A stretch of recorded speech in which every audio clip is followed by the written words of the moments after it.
Hello, welcome back. Coming in to record another message for this week. There is so many messages. There are so many things that is happening, so much energy. This one is going to be for the new moon energy. It is going to be for the solar eclipse that we have happening.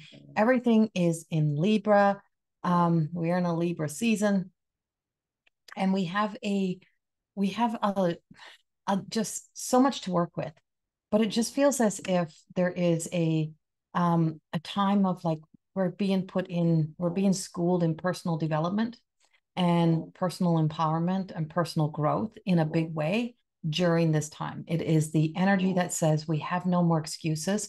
We have to do the work. We have to clear out the closets. We have to open up the space and really look in at ourselves and just really open it and just reveal it all. It's like the world has just been opened and everything is being revealed to us. Everything is being shown to us, and we're seeing everything unfold.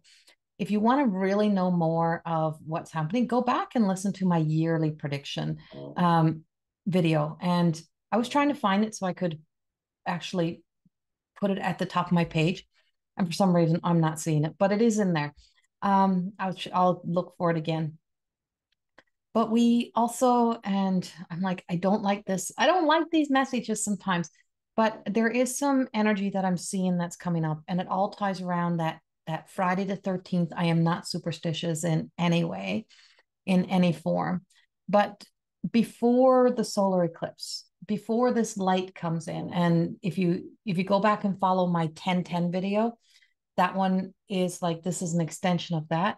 That there's the storm, right? There's the calm, then there's a storm, and then there's another calm. So this is like there is a storm brewing, and there is a wave of energy, and I feel it around today. I feel it in tomorrow's energy.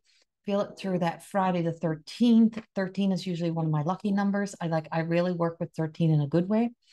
And so 13 is a 4 or 2, right? If you break down it in numerology, but it's like as if we need, in order for the perfect mixture of something to go absolutely great, it's the I think I'll use this. And I just, this popped in my head, and I remember using this in one of my teachings.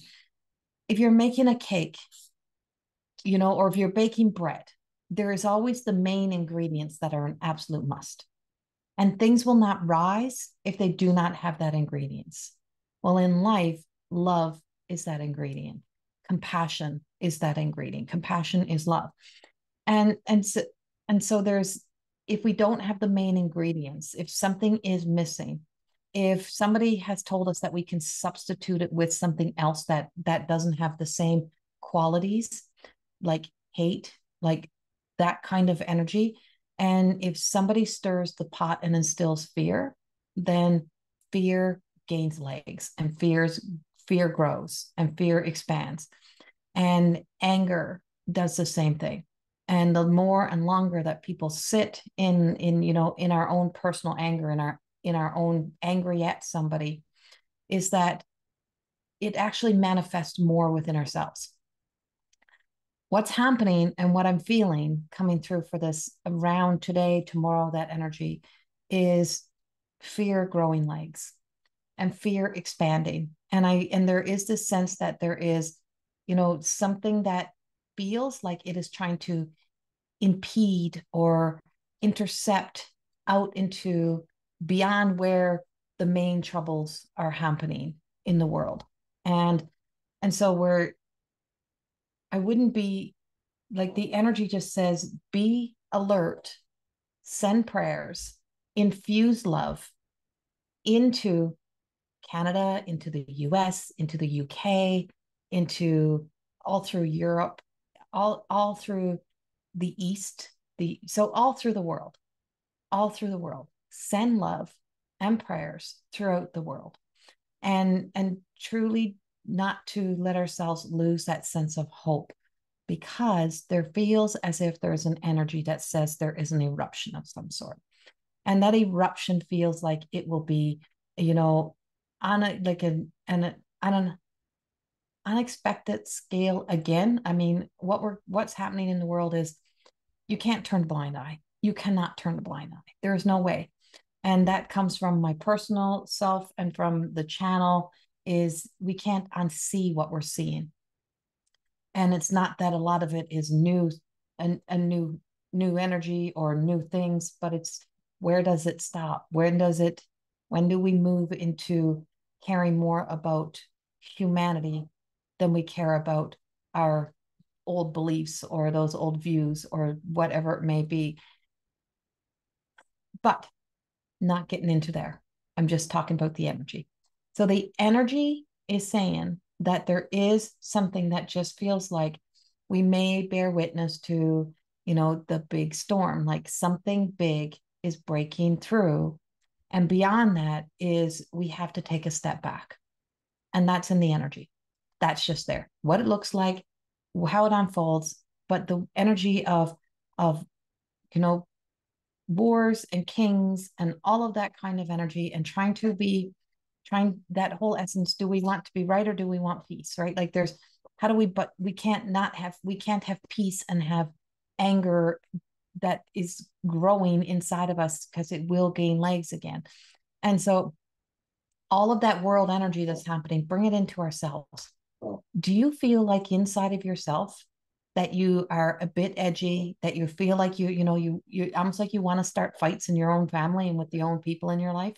Do you feel like you want to get into like arguments, or you want to be argumentative, or that you just kind of get into that place of where you're like nitpicking at every little thing?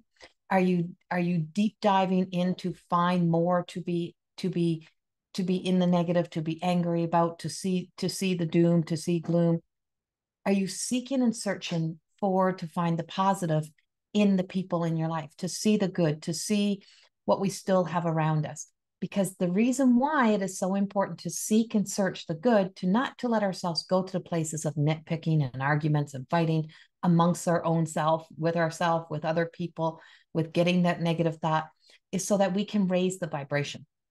And the more that we can raise our own vibration, and the more that we can raise the vibration on earth, is that we start to, eradicate the anger within ourselves. We can't change the world. And some of the things that we bear on our shoulders, that we carry, is too big for us to fix. I made a post on my Facebook this morning that speaks about spiritual solutions. And we are at a time of just recognizing that a lot of things are too big for us, and it's too big to be solved through sitting at a round table. We need a spiritual solution. And we need that spiritual solution within ourselves. So sometimes we have to connect with our higher self instead of with your emotions. Connect with what is beyond you instead of with your emotions. And just bring in the energy of the celestials, of the divine, of the holy realm, of the ascendant masters, of the spirit guides, of whatever language you use, of the sun, moon, stars, of the universe, that there is something greater and more powerful that has a lot of wisdom and knowledge beyond our human knowledge, for us to be able to say, it may look like this, and this may appear as if this will never be good, but miracles do happen and things do happen. So if you're in a relationship where you have been nitpicking at each other, where you've been fighting with each other, if you're in a relationship with yourself where you're very unkind to yourself, where you have not been very nice to yourself, where you've been saying that nothing's ever going to work out for me, nothing ever works out for me, then change the narrative, change the story, and ask for help. Ask for that spiritual guidance. Remember, you came attached to that etheric energy of the divine. And that etheric energy that connects you to the divine, has some cosmic power. And that cosmic power that it has is here to enlighten us. It is here to illuminate and brighten and give us that sense of possibility that there is something more.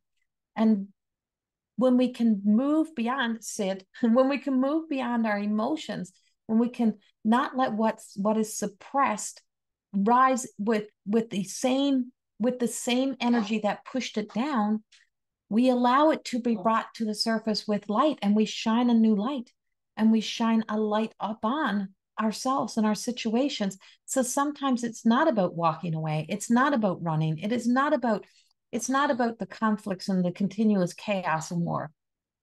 It is not. it is about, there has to be a way.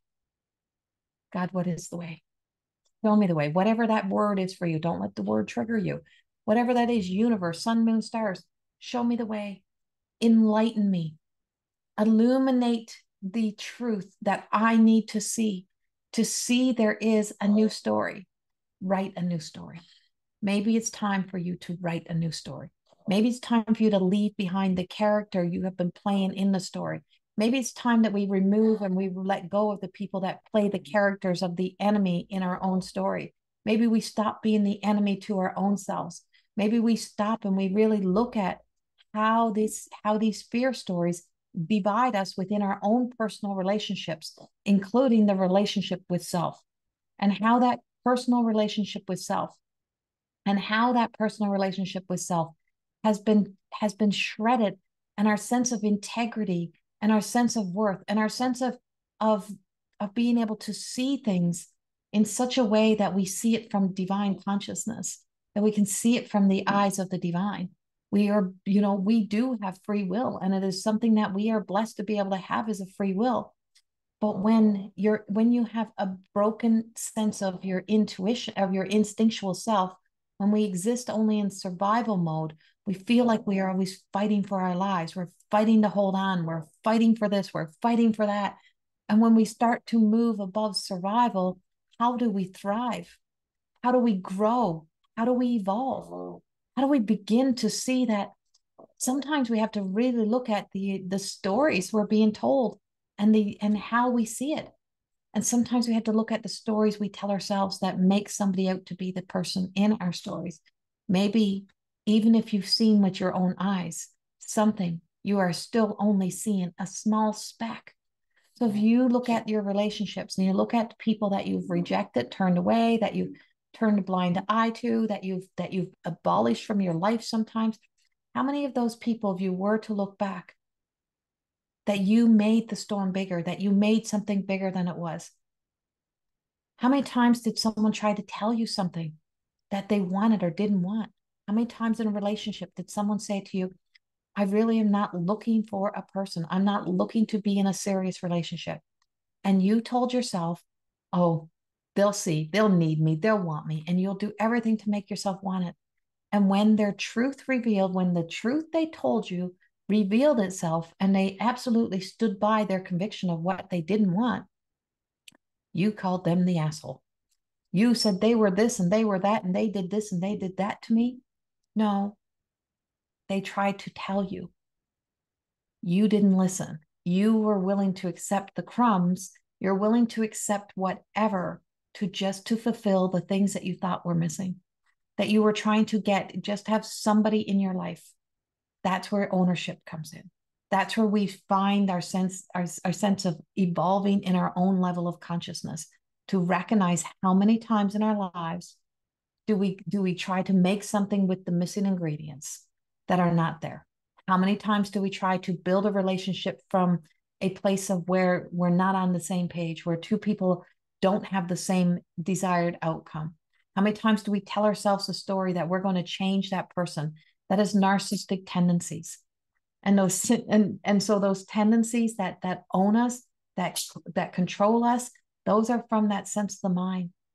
And if we had to truly listen to our body and listen to our spirit, all of those tears and all that chasing down took us farther away from attracting the true love, attracting the things in our lives that we really needed, that we really wanted, including peace. And as long as we chase down an old story, and as long as we keep believing that somebody else is our enemy, as long as we keep doing that, we will be chasing something. And this ring of fire is illuminated and lighting up the skies and lighting us up and just saying, what have you stuffed in the closet? What person are you still holding for the reason why you're still angry today? What person is now still responsible for what you have to do? And if we see it differently, so that person may not have been such a bad person. That person may not have been your person. That person may not have been ready. That person may have had a lot of growing to do. And so you may have had to learn. And that's the same thing. If we only follow our past and we only follow what our ancestors' stories they had and what they wanted and the way they seen life, they only seen from what they knew. They didn't know what was to come fully. They didn't know that we would find new ways, that the world would open and it would expand and things would be. Sometimes we have to stop pleasing the past. And sometimes we have to start moving forward, not sometimes, often. And sometimes we have to start seeing the value in the worth to ourselves and to what we bring to the table by creating peace within ourselves and being in that place of peace. And when we learn to exist in that place of peace, we remember our etheric connection.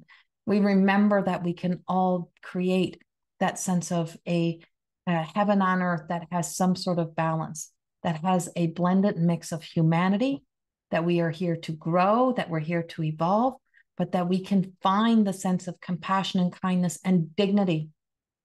Dignity, respect has to be earned. And sometimes when you're not respecting the wishes of somebody else who tells you they don't have anything to give you, that they have nothing of a relationship to give you, it's not you being disrespected. It's you disrespecting what somebody else is trying to tell you because they are not prepared, they are not ready. And sometimes if we give space, sometimes if we give space for people to breathe, sometimes if you give people a reason to miss you, sometimes if you put in all of the right ingredients into you, all the things that you need, if you're the cake, the right icing will appear. The decorations will appear. Everything that you need will come. If you're the loaf of bread, the butter will be there.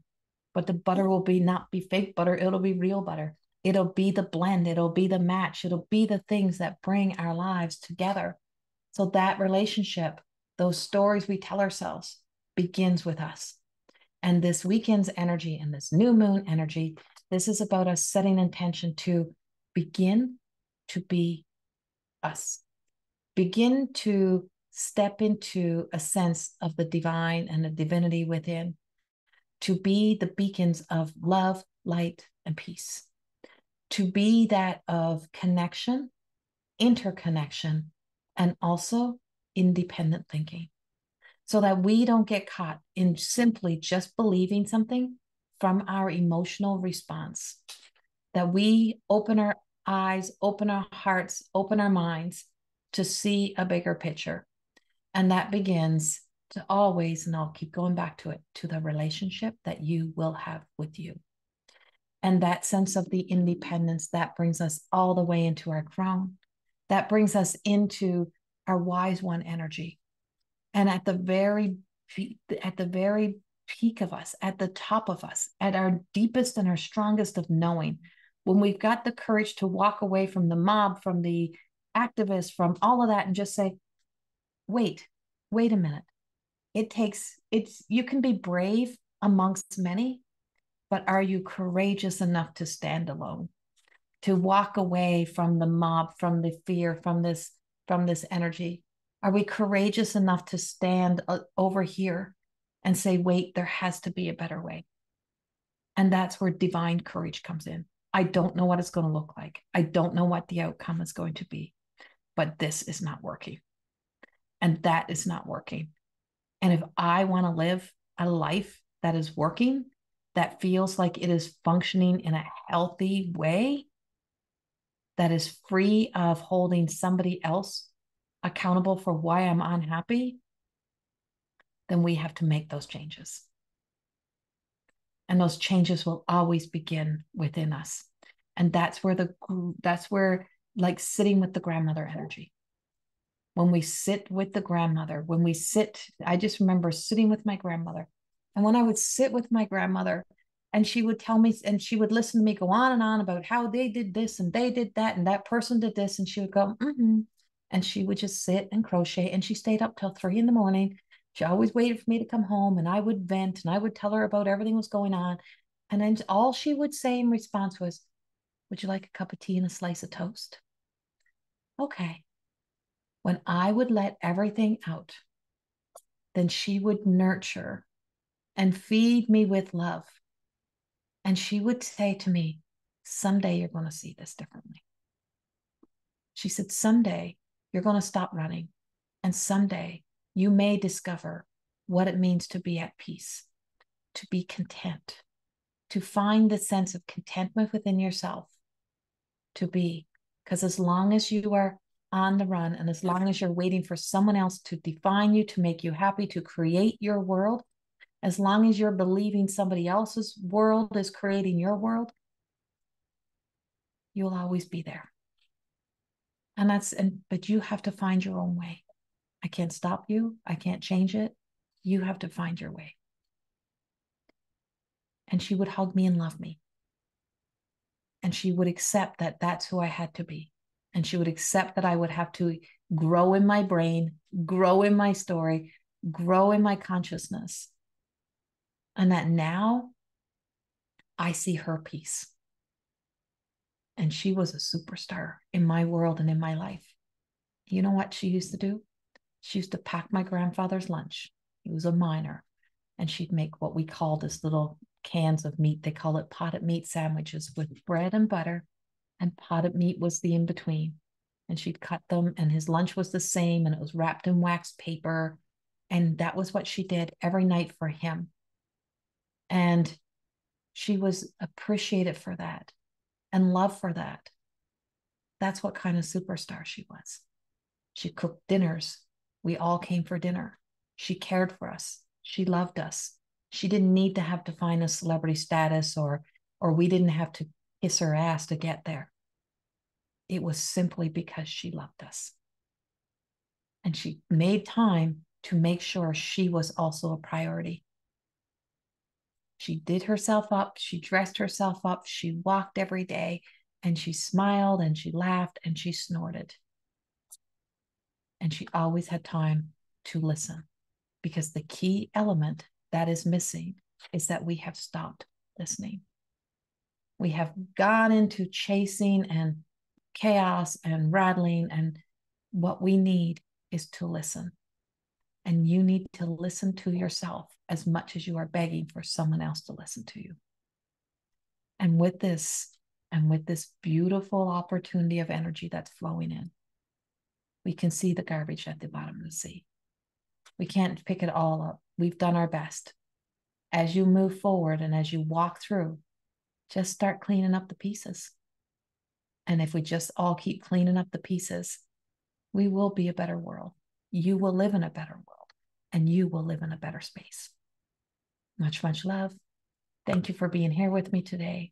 Thank you for listening to my videos. And if this video resonates with you, if all of my work resonates with you, that there is a space that you can also donate to the cause, donate to the creation of this work and for all that we do, and donate a coffee. And there is a PayPal link in the link below where you can make a donation towards my work. Also, you can purchase my books and my More Than Existing book and my Everyday Goddess Oracle card if you go to CorrieThorne.com. And here's my Everyday Goddess Oracle cards. Check it all out and get your own. And I hope in some way that this message resonates, connects with you. And if it doesn't, maybe the next one will. Much love. Bye-bye.